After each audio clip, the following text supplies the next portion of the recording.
This game is just defining what they did before, and somehow it looks better.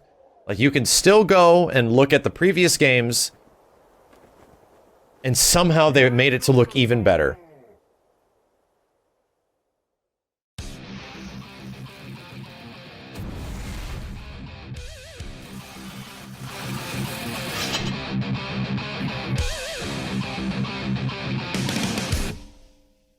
Valley's bullshit blazing, still my heart is blazing.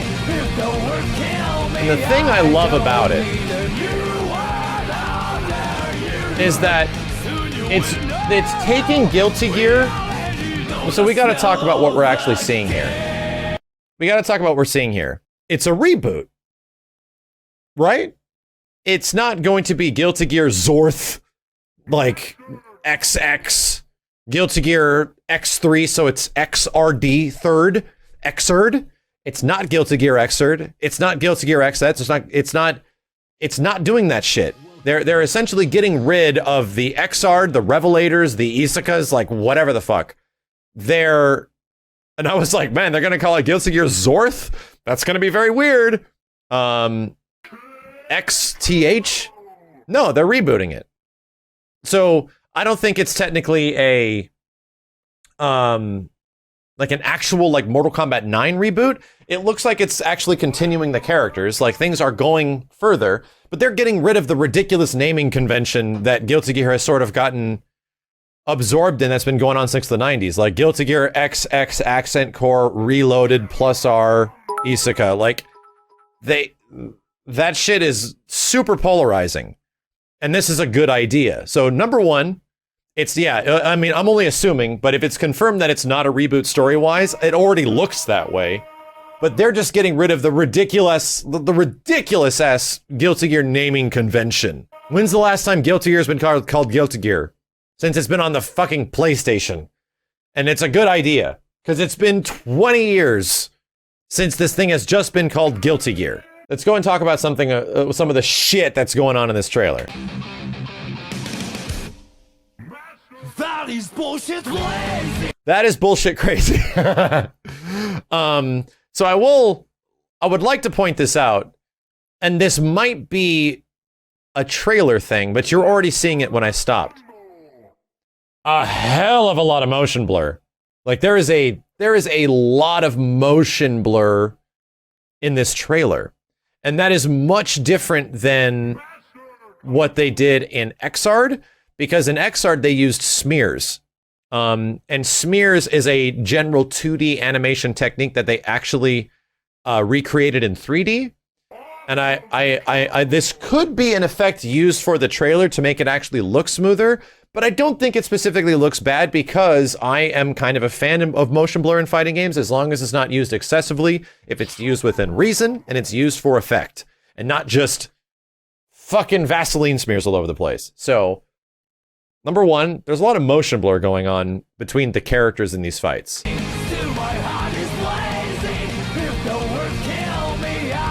And I think it's also that this trailer did not come out at 60 frames per second, it came out at 30. So that's a weird choice. Immediately, I'm also seeing a ton more slowdown. Like, based on counter hits and stuff, it looks like they are, if this is direct gameplay and not something that is just fabricated for trailer. Usually Guilty Gear doesn't do like the crazy trailer shit. It does... it does give you something that's generally representative of what the gameplay is going to be like. And even Guilty Gear XR did that. So, but we're seeing like insane amounts of ridiculous camera work, and I hope this changes, because even in XR, when you got a launcher, when you actually threw them up in the air, the camera would go down and behind your character and then follow you up. And that's a very jarring transition, super jarring transition for a camera in a fighting game. But this is obvious. This is a big smear right here. But it works. Like, it actually works. Like when dusts land in Xrd, it is the most jarring camera angle in the world, but it works. So I think they're able to, I think they should be able to get away with more shit, and that's what they're doing here. So they're getting to real cinematic shit. You punch a guy and you get some crazy dust camera, right? And the thing goes, wow, and you're gonna go flying the fuck down. Insane transition, lots of motion blur. You don't even see the other character. You don't even know who the other character is. This is practically an Injustice transition, but it's happening fast. Character flies in like it's Dragon Ball. And I hope, it's hard to tell. It's hard to tell if this is going to be something that is going to remain in the game, but I hope it does. Like, I truly love it when they get crazy with the camera in these games. I truly love it when they go, when we're gonna take the action and we're gonna go to 11, like, fuck it. We're just gonna go nuts with this shit. And I have a deep appreciation for that with fighting games, because I feel like it's one of the genres where the goddamn sky is the limit on this stuff. How we can make things visually just be batshit crazy. And this is just one of those examples. Like, it looks like instead of animating Guilty Gear usually on 2s, this is obviously animated on 1s. I mean, it is animated on 1s. Look what I'm doing. I am frame by framing right now, and look what happens. From this point forward, you're gonna get a unique animation. I think it's right here. Yes, so check this out. Every button I press, 1, 1, 1, 1, 1, 1, 1, 1, 1. We're animating on 1s, boys. So that's 24 frames a second, animated on 1s. Animated on 1s, and then we're back to 2s. Kind of on 2s right now, but when his mouth moves, it goes to 1s. So what does animating on 2s and 1s mean? It means that there's more unique actual changing frames of animation per frame. And usually in anime, things are animated on 2s, meaning there's only about 12 frames of unique animation for every second. If it runs at 24 frames a second. And I think this trailer runs at 30, so what we're actually witnessing between these characters, like right here, between the supers, because these supers are like big animated portions that are gonna zoom in and shit. You can literally watch it get super smooth as it goes from animating on 2s to animating on 1s. Especially when Kai's face when it really gets really close to Kai's face here. That's so much work. Like, they literally are doubling their workload. Like, they're doubling their workload. And considering this trailer, from what I believe, is running at 30 FPS, it is.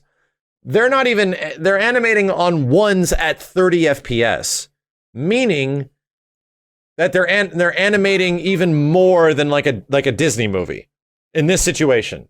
Like, they're actually animating it. They're giving it 6 extra frames of animation if they keep this throughout the game. So that is bullshit crazy. That is literally doing twice as much work to animate certain things. However, when it comes to the rest of the animation, it's pretty obvious that we're animating on traditional 2s.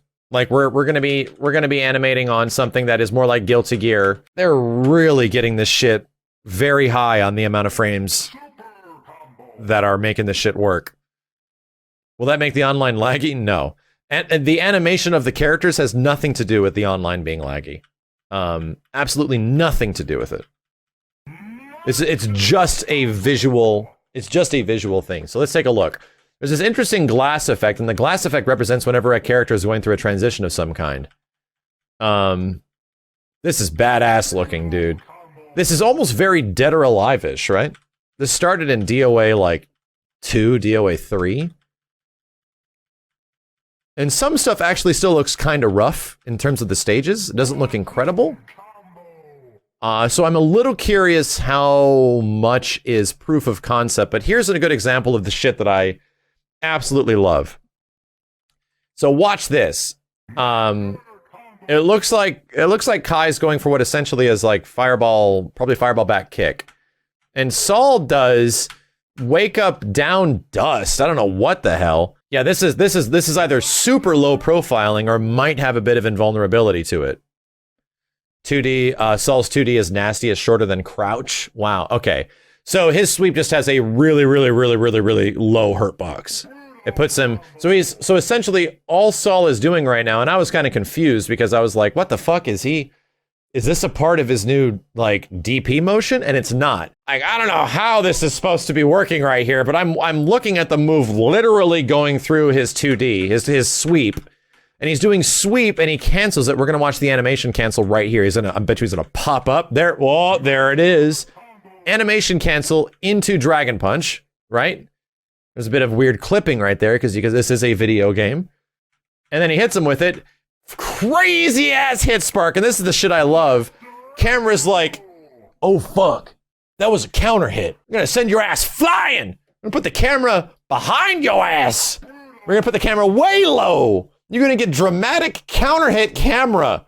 This is to me the equivalent of getting a X-ray in Mortal Kombat 11 when you actually land a crushing blow in MK11. That's what this is. It's like you're gonna get some big, crazy cinematic thing now when you land a counter hit type of situation. Camera gets nuts. Look at this shit. You're looking straight up into the sky right now. The fuck is even going on? Like, I absolutely love it. Jesus, man, that is the meatiest fucking DP. Saul players are going to have even more reason to DP every single time on Wake Up if it's going to look this good. Like, imagine if he's going, imagine if he's going to be installed and then this shit happens. Like, what's the camera going to do then? I hope so. Like, what I'm saying is, in a situation like this, how much does the player have over your character? When you do a volcanic viper, how much control do you really have over this scenario that the camera is going to interrupt? Not much. So why not get ass backwards crazy with the camera? Why not? Like, could it be a windscreen? It could be a windscreen. But all I'm saying is that in the situations between a match where you don't have direct control of the characters after you've committed to a move, go fucking crazy. And that seems to be what they're doing. They seem to be going crazy with the camera in some of these situations. During stage transitions is an obvious one. That's obvious. But when there's big moments like this is the equivalent of getting a dust attack off in Guilty Gear Xrd. So go fucking crazy, dude. And it makes sense that it would happen in Guilty Gear because Daisuke and the Guilty Gear team always try to push the boundaries of what they can get away with. Not just with gameplay,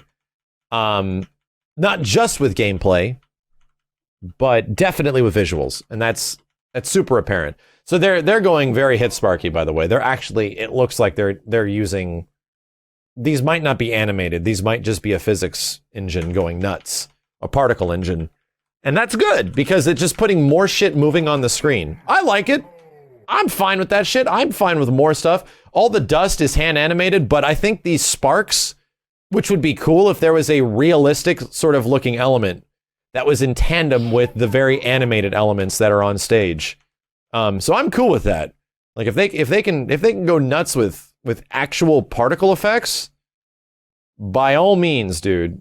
By all means, let's get ass backwards crazy with just in-engine particle effects. Let's go with it. You're in Unreal Engine 4 most likely, so have at it. There's a lot to work with. So I was gonna say, Saul is straight doing, and I'm afraid to say, I'm gonna call it right now, Saul appears to be doing what looks like an auto combo.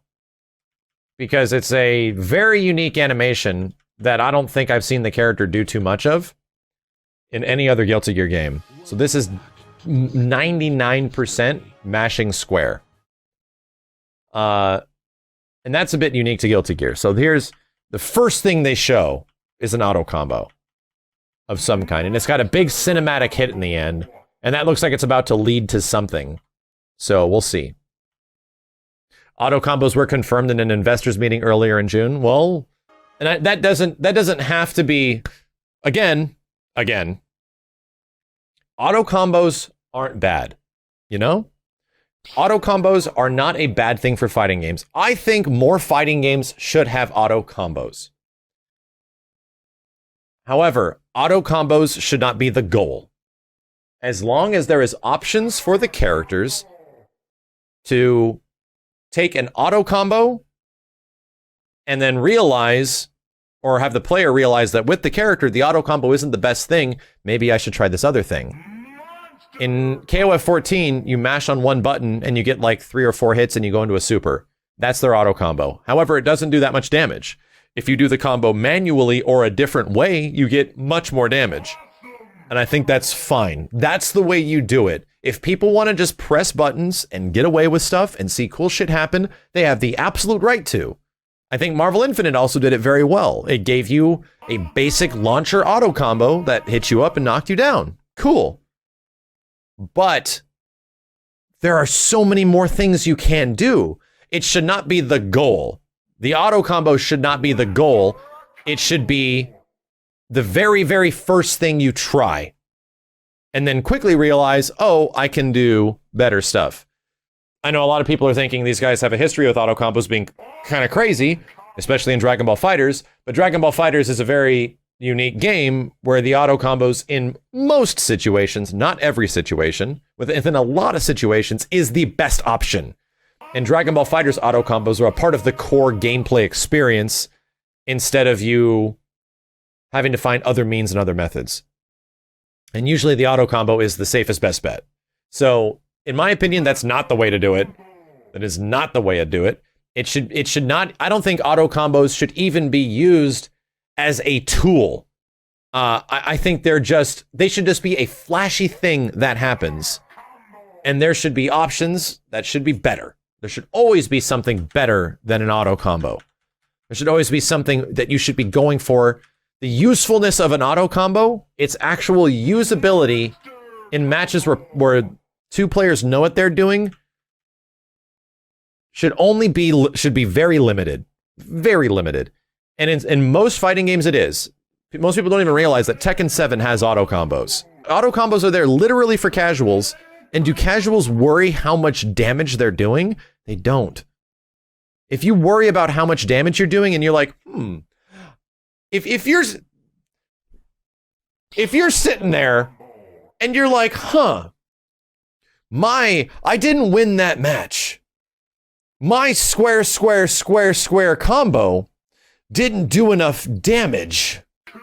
I should try to find a way to maximize my damage from my square combo. That's not fucking happening. Like, auto combos are there because I'm smashing my face against the controller and I want to see some cool shit happen. The faster I press these buttons, the more stuff is going to happen, right? That is the way many people play fighting games. That is the way a lot of people play fighting games. So you're not going to be like, I wonder if I mash even harder, I'm going to get more damage. That's not the way it should work. So yes, you should be able to smash buttons against face and get combos. I think you should. But should that be... There needs to be an intermediate level where you make the choice not to. So, casual people that are going to be relying on auto combos aren't having that conversation in their head. So, if they're in the event where, I just watched this other Saul do some crazy air combo thing. He just did, somebody described it as a dust loop. And I've been pressing square over, and it doesn't do as much damage as a dust loop. I wonder how you do a dust loop. At that point, they're taking the complete transition of being an actual casual to being a beginner. They want to make the jump from being, I'm just mashing the controller, to actually seeing how the game works, how understanding this game has mechanics. If somebody is attacking too much, I will use Blitz Shield.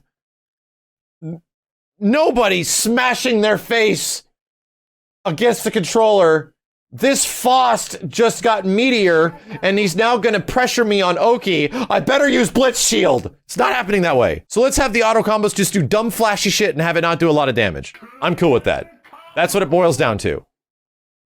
Stupid flashy shit for auto combos. Is it the best option in the game? No. Should there be better options?